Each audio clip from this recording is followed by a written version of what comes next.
Hey guys, well, before we get into anything, I have to apologize. I'm sorry for not uploading How to Animate Part 2. The reason is that my phone got formatted and I lost all of my files, including the entire Part 2 video. So unfortunately, Part 2 is gone. Forever. But instead of trying to remake the same exact video, I decided to make something even better than the first tutorial. And honestly, I think you guys are going to like this one, because with this tutorial, you won't just learn how to make the animation I'm showing you, you can actually remake the entire animation yourself and upload it anywhere you want, YouTube, TikTok, Instagram, or wherever you post your animations. And the animation that we are making is based on Monster Hunter World. Yeah, that Monster Hunter World. I made a short and relatively easy animation based on it, so I thought, why not turn this into a tutorial? So today I'll be showing you guys how to make this entire animation using only FlipaClip in your phone, and by the end of this video you will know how to animate something like this. I have an idea. Let's hunt Nergigante.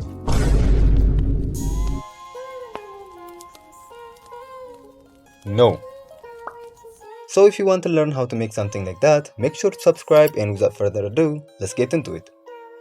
Okay, let's start with the basics. First, let's give our project a name. I'm going to call it Monster Hunter. For the canvas size, I'm using 1080p, but if your phone isn't powerful enough to handle 1080p, don't worry, you can use 720p instead. Next up, we have frame per second or FPS. I'll be using 24 FPS for this video. Now, that doesn't necessarily mean I'm going to draw 24 frames every single second, because yeah, nobody wants to do that. There's actually a little trick we can use to make animation look like 24 FPS without having to draw 24 completely different frames every second, and I'll show you exactly how that works later in the video. You can also use 12 FPS if you know, but don't worry, it will still work perfectly fine. For the canvas background, I'm going to use white, but you guys can choose whatever color you want. And now that everything is ready, let's create the project. Alright, now let's start by adding some reference images. And if you want to use the same exact reference images I'm using in this tutorial, you can find them on my Telegram channel, the link is in the description. Or if you are feeling lazy, you can just pause the video and take a screenshot right here.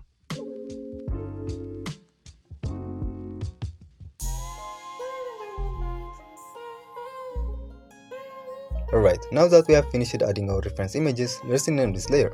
I'm going to call it reference images, then let's add another layer and rename this one body layer.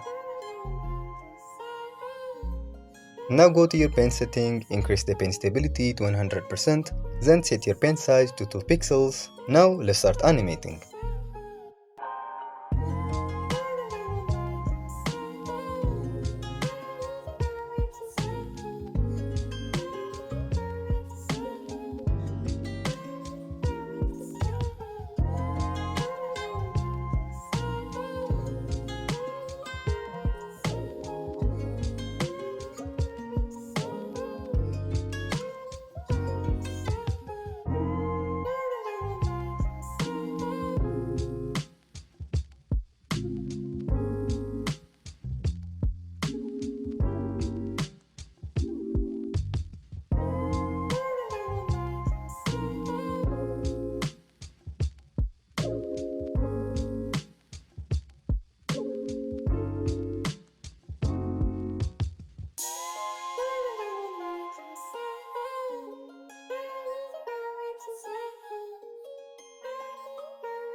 So that's how far we have made it so far. I will be showing you the rest in another video, and I hope you guys found this tutorial helpful. If you did, drop a like, leave a comment, and don't forget to subscribe for more videos like this. Thanks for watching, and I will see you in the next one. Bye!